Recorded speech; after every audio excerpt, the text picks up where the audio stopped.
In the shadowy corners of the city where danger lurks and secrets hide, there's one man who dares to tread.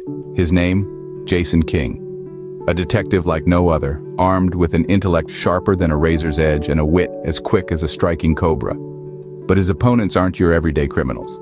They're masterminds of deception, serial killers who play a deadly game of cat and mouse. In a world where the line between good and evil blurs, Jason King stands steadfast. He's not just solving crimes, he's diving into the human psyche, unraveling the twisted knots of depravity. Each case, a new challenge.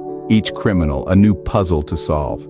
In the relentless pursuit of justice, will the hunter become the hunted? Stay tuned as Jason King takes you on a thrilling journey into the heart of darkness. The Manson family murders, orchestrated by Charles Manson in the late 1960s, stand as one of the most infamous crimes in American history, embodying the dark side of the counterculture era.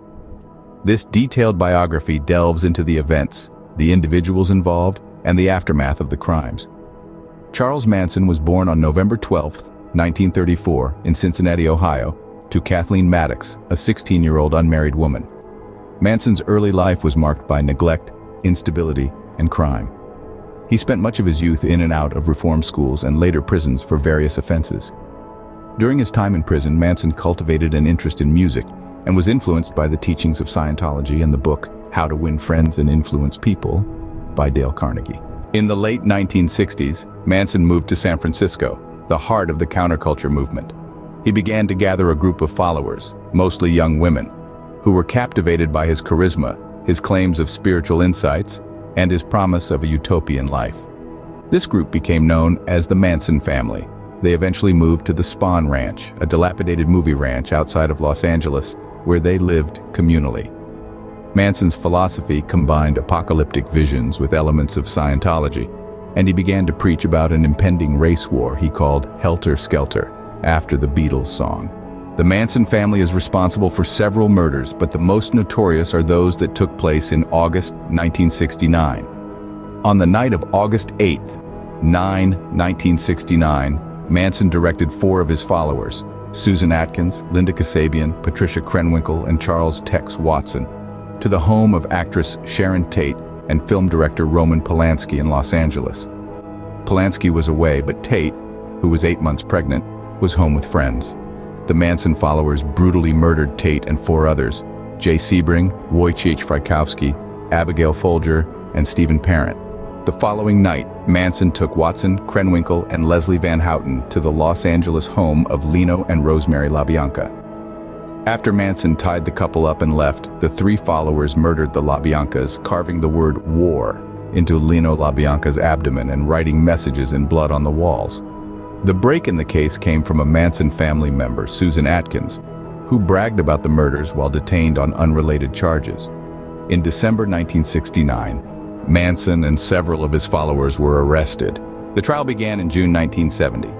Manson and his co-defendants, Susan Atkins, Patricia Krenwinkel, and Leslie Van Houten, were charged with first-degree murder and conspiracy to commit murder. Tex Watson was tried separately.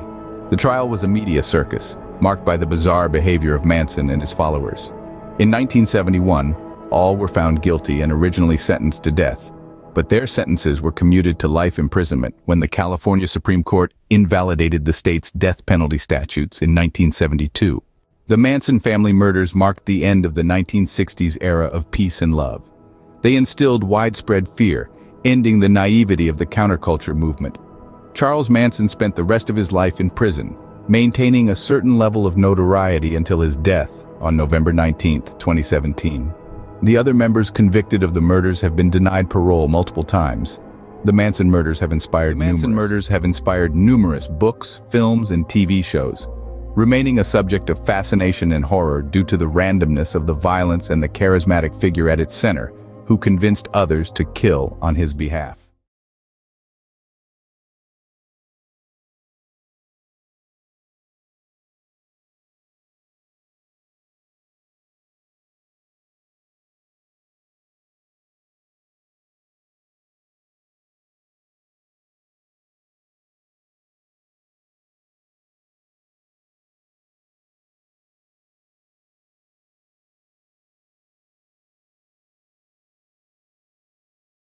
understand, then they have problems. And I'm saying that the power of any government is in people.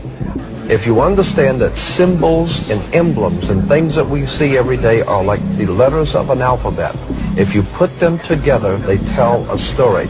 If you understand, wake up and understand that we are not in a benevolent government, that Plato said the price good people pay for non-involvement in public affairs is to be ruled by evil men. In the old Celtic Druid occultism of ancient England, from which we have gotten about 95% of our mysticism in America has come from the old ancient English Celtic magicians.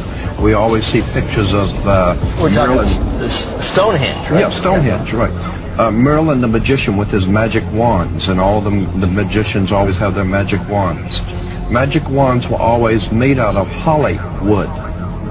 And holly wood has been used for many years to manipulate your thinking, to explain mystical subjects to you, and to prepare you to accept certain mystical premises. A classic example, and I'm not in any way belittling the work, but it's very important to understand Steven Spielberg and George Lucas's work with the Indiana Jones and the Last Crusade, because you can't understand the Last Crusade if you don't understand the First Crusade.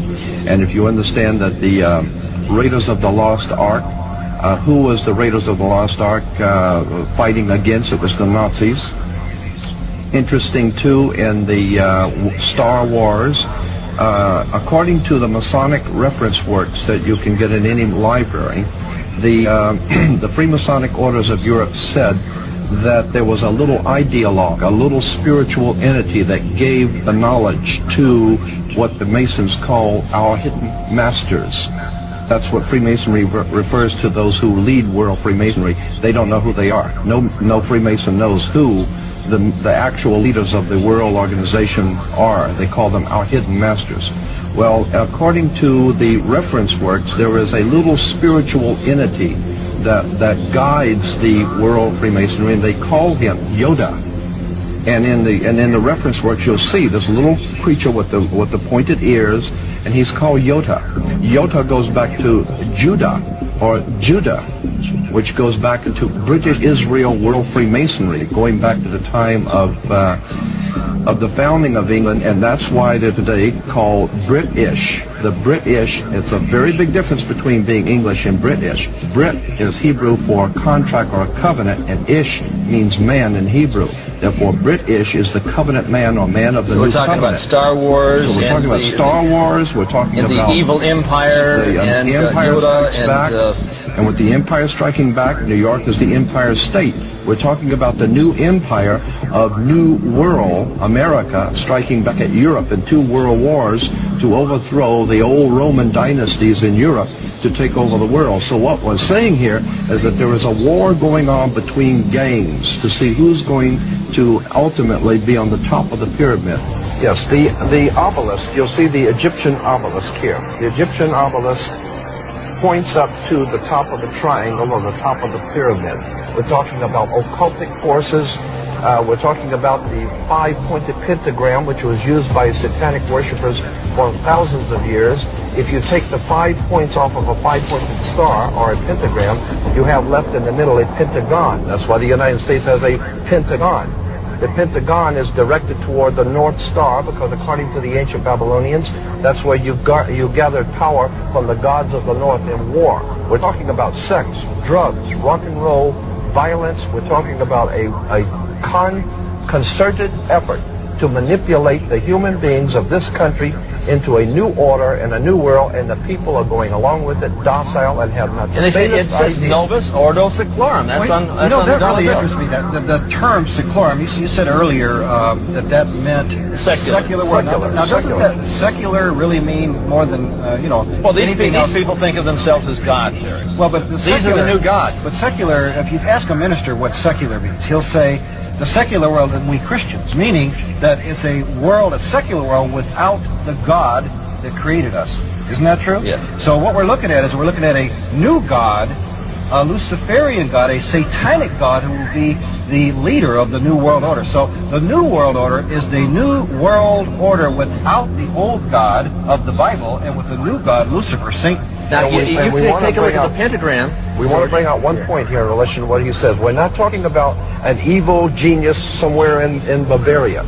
We're talking about America. Here is the New World Order. We are in the middle of the most diabolical, conspiratorial movement ever developed on the face of the earth, right here in America. In Africa, and the big game hunters in Africa for many years used to, when you go out to hunt the big game, you wouldn't go into the jungle to look for the big game. You would hire many of the natives to go out with cans and bottles and surround about a 10-mile circle out in front of you and work in, beating cans and bottles and screaming and frightening your prey, the lion or the animal that you're looking for, and he's your prey.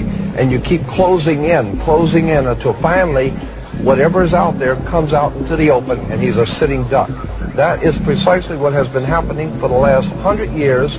The Illuminati have been purposely organizing, directing, and financing wars, revolutions, violence, and bloodshed, so that it will sufficiently impress and frighten the world of humanity into accepting a new order, a new police state that will finally put down all the law and order, the disorder in the world. And it is the oldest trick in the book. Our greatest enemy is not in a crack house, it's in the White House. It's not in a bar room, it's in the boardrooms. And so the point I'm making is that we are being manipulated from the very top. And we need to wake up and find out that America is not the land of the free and the home of the brave, because we're not free and we darn sure ain't brave. These Illuminati refer to their offspring in their publications as their children, their offspring. They refer to your offspring as kids. You have kids because you're just like a goat. You're sheeple. That's why you have kids. And your children are going to be slaughtered if you go along with the program. There's no question about it. They're going to be identified. They're going to be marked. They want it all. There isn't anything that you've got that they're not finding and taking away. They want your children, your wife, your family, your home, everything. They want it all. And if we don't understand this, we've got to wake up. We have to incite a revelation to avoid a revolution. If we follow the other sheep, we will certainly be led to the slaughter. Never in the annals of human history has so few done so much so often to rape, rob, and ravish so many as the warlords and the warlocks of Wall Street and Washington. We're talking about a global government that's in existence right now. We're not talking about a nation that is going, we're talking about a nation that is gone. We do not control the government of the United States of America. The United States of America is controlled by this evil arc. They control the money system. They control the State Department. They control the presidency. And if you take a look at the fasci on each side of the Speaker's podium in the Senate, you're going to find that we have a new world order in place. What do we have to do? Incite a revelation to avoid a revolution. Or wait for the second coming. The choice is up to you. In the shadowy underworld of crime, where the ordinary meets the extraordinary, you've been journeying with me, Jason King. We've dissected the minds of some of the most notorious serial killers, peeling back the layers of their darkest secrets. Every shadowy corner we've turned, every chilling confession we've analyzed, has been a step deeper into the abyss. But remember, the abyss also gazes back. So brace yourself as we prepare to dive even deeper. Next time, we'll unravel a tale so twisted, it will make your spine tingle with anticipation. An enigma so intricate, it will have you questioning everything you thought you knew. Until then, keep your eyes open and your mind sharp. This is Jason King, signing off.